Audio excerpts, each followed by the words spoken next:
আসসালামু আলাইকুম, রান্নাঘরে আপনাদের স্বাগতম। আজ আমি তৈরি করে দেখাবো রেস্টুরেন্ট স্টাইলে বিফ সিজলিং। এজন্য আমি নিয়ে নিয়েছি গরুর মাংস।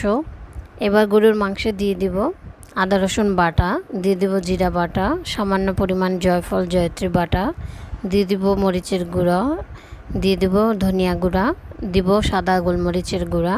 এবার দিয়ে দিব কর্নফ্লাওয়ার ও লবণ। এবার ভালোভাবে মাখিয়ে দিয়ে দিব পানি। এবার চুলায় বসিয়ে দিব, হয়ে গেলে নামিয়ে ফেলবো। এবার আমরা সসটা তৈরি করে নিব। দিয়ে দিব টমেটোর সস, দিয়ে দিব চিলি সস, দিয়ে দিব সয়া সস, দিব সাদা গোলমরিচের গুঁড়া, দিয়ে দিব হোয়াইট ভিনেগার। এবার নেড়ে চেড়ে মিশিয়ে নিব। এবার দিয়ে দিব ভাজা শুকনো মরিচের গুঁড়ো, ভালোভাবে মিশিয়ে দিয়ে দিব চিনি। এবার একটি প্যান বসিয়ে দেব চুলায়, দিয়ে দেব সামান্য তেল ও বাটার, যে কোনো একটি দিলেই চলবে, আমি দুটোই দিলাম। এবার দিয়ে দেব রসুন কুচি, একটু ভেজে দিয়ে দিব প্রস্তুত করে রাখা মাংসগুলোকে নেড়ে চেড়ে দিয়ে দিব সবজিগুলো, দেব কাঁচামরিচ, দেব কিউব করে কেটে রাখা পেঁয়াজ।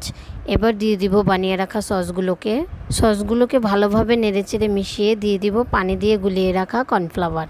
এভাবে একটু জাল করে নিয়ে নামিয়ে ফেলবো। এখন আমরা সিজলিং করার জন্য একটি প্যান বসিয়ে দিয়ে দিব বাটারটা উত্তপ্ত করে নিব। আর দিয়ে দিব রিং করে কেটে রাখা পেঁয়াজ। সরাসরি বাটারের ওপর দেওয়া যাবে না, তাহলে বিফগুলো পুড়ে যাবে। এখন চুলার পাওয়ারটা হাই রাখতে হবে। এবার পেঁয়াজগুলোর ওপর দিয়ে দিব বিফগুলোকে, ঝাঁকিয়ে নেড়েচেড়ে নামিয়ে ফেলবো। হয়ে গেল আমাদের বিফ সিজলিং।